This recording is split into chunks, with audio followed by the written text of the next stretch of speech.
রান্নাবাটির পক্ষ থেকে সকল দর্শক বন্ধুদের স্বাগত জানিয়ে শুরু করছি আজকের রেসিপি, একদম রেস্টুরেন্ট স্টাইলে ফ্রেঞ্চ ফ্রাই।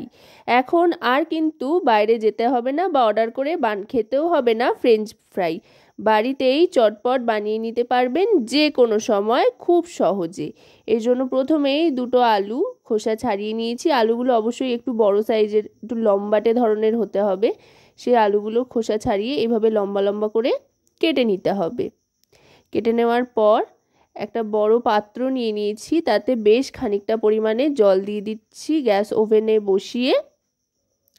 এবার জলটা একটু ঈষদুষ্ণ গরম হতে আরম্ভ করলেই তাতে দিয়ে দিচ্ছি বেশ খানিকটা পরিমাণে নুন। এই এখনই যা নুনের ব্যবহার করছি, এরপরে কিন্তু আর নুনের ব্যবহার করব না।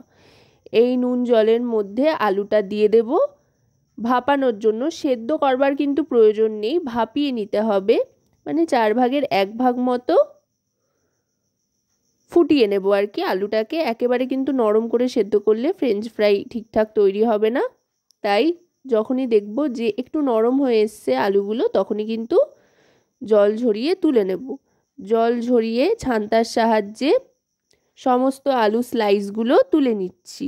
আলু স্লাইসগুলো তুলে নেওয়ার পর এবার কিন্তু এটাকে একেবারে ঠান্ডা করে নিতে হবে, যাতে একটুও গরম না থাকে সেদিকে লক্ষ্য রেখে একেবারে ঠান্ডা করে নিয়ে, চাইলে আপনারা এক্ষেত্রে ফ্রিজে রেখেও ঠান্ডা করতে পারেন।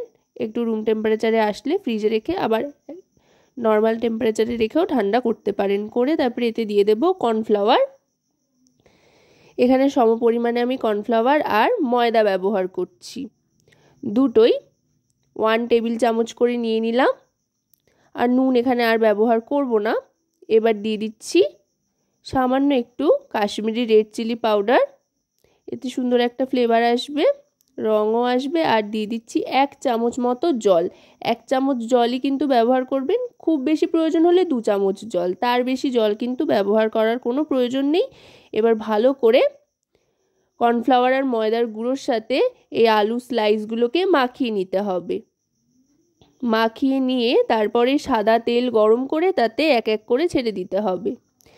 সাদা তেলটাকে ভালো করে গরম করে নিয়ে গ্যাসের ফ্লেমটা মিডিয়াম টু লোতে রেখে তারপরে কিন্তু ছাড়তে হবে, কারণ কিনা ফ্রেঞ্চ ফ্রাই বেশি লাল লাল হয়ে গেলে কিন্তু খুব একটা ভালো লাগে না। অন্তত আমাদের বাড়িতে কেউ খুব একটা পছন্দ করে না, সেই জন্য একটু গোল্ডেন কালারটাই সবার পছন্দ হয়, যেহেতু সেটাই দেখতেও সুন্দর লাগে আর খেতেও দারুণ হয়, ক্রিস্পি হয়। এবার প্রত্যেকটা দিয়ে ভেজে নেব একটু সময় হাতে নিয়ে। আশা করব রেসিপিটি আপনাদের ভালো লাগবে। যদি রেসিপিটি আপনাদের ভালো লাগে তো অবশ্যই রান্নাবাটি চ্যানেলটিকে সাবস্ক্রাইব করে লাইক শেয়ার কমেন্টের মাধ্যমে আমাদের পাশে থাকবেন।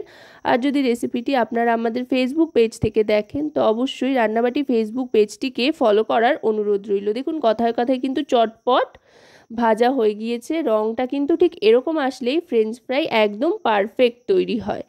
তো তৈরি হয়ে গেল ফ্রেঞ্চ ফ্রাই। এবার আমি এগুলো সার্ভ করে দিচ্ছি। এর সাথে আমি নিয়ে নিচ্ছি টমেটো কেচাপ। বলুন আর কি চাই? এবার কি আর প্রয়োজন আছে রেস্টুরেন্টে যাওয়ার বা অর্ডার দিয়ে ফ্রেঞ্চ ফ্রাই বাড়িতে আনার? কত সুন্দর, খুব সহজেই তৈরি হয়ে গেল। চাইলে এটা আপনারা শুধুই খেতে পারেন। আমি আরেকটু টেস্ট বাড়ানোর জন্য এতে চাট মশলার ব্যবহার করলাম। আপনারা চাইলে পছন্দ মতো কিচেন কিং মশলাও কিন্তু ব্যবহার করতে পারেন। 1 টেবিল চামচ মতো নিয়ে নিলাম, নিয়ে এবার ভালো করে মাখিয়ে নিচ্ছি। মশলার পরিমাণটাও কিন্তু আপনারা আপনাদের ইচ্ছে মতো ব্যবহার করবেন, কম বা বেশি, যতটা ফ্লেভার আপনাদের পছন্দ সেই বুঝে। এবার টমেটো কেচাপ দিয়ে ভরিয়ে ব্যাস দিন, ছোট থেকে বড় সকলে কিন্তু দারুণ মজা করে খাবে। তো কেমন লাগলো রেসিপিটি অবশ্যই কিন্তু জানাবেন।